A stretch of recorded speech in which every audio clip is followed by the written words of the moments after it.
The concept of an overlock stitch is to create a stitch that goes off the edge and prevents the fabric from unraveling. And there's actually a couple stitches you can use. Stitch 03, even 06, 05, these all jump off the edge. Now if you actually put on foot 3, because if you do pick the stitch, and I know this is 03 stitch, but when you push the I, it says foot 3. I know they're almost identical, but this foot has that adjustable little red marker on it. So if you adjust it so it's even with that little pin, see that pin kind of sticking up in the sewing area? So it's nice and even. This will help you align the fabric perfectly so you can stitch right next to the edge. You don't even have to think. Just pick the stitch and sew.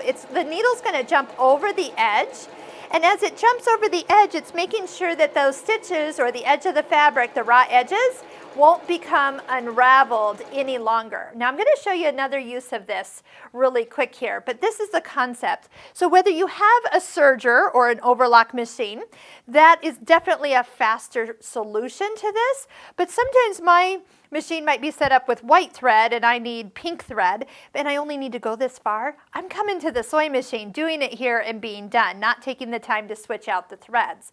So this is a great way. Again, those threads are no longer unraveling. If you like to pre-wash your fabrics when you get home from the fabric store, you could actually take this stitch, run it across the cut edge, not the selvage because that doesn't come undone, just those two cut edges on either end, put it in the wash, put it in the dryer, and you won't come out with that big ball of threads when it's all said and done.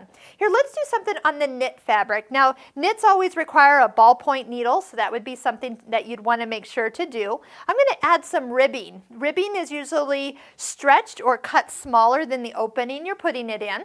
Fold the edges right, well, it would be wrong sides together, and even up the edges with the edge of the item you're adding it to. So whether it's a sleeve or a neckline, I'm going to just kind of pull on this white piece now that I've got it set, keeping the raw edges kind of up against that red marker. This stitch now is not only going to overlock the edge, but it's also going to create a seam because that stitching line is going to be over here on the left side. So we're kind of doing a 2-for-1 here. And as we stitch, it's going to also give us the stretch. So like a t-shirt collar or so that would actually need to go over a head needs to be able to stretch and then come back together. So you need a stitch that can do that. Plus, we've overlocked the edge and sewed it all with one pass, and it was easily guided by using the correct foot. So foot 3 that it told us when we touched the eye is the exact one. Just adjust that marker so it's lined up with that little pin and everything turns out perfect.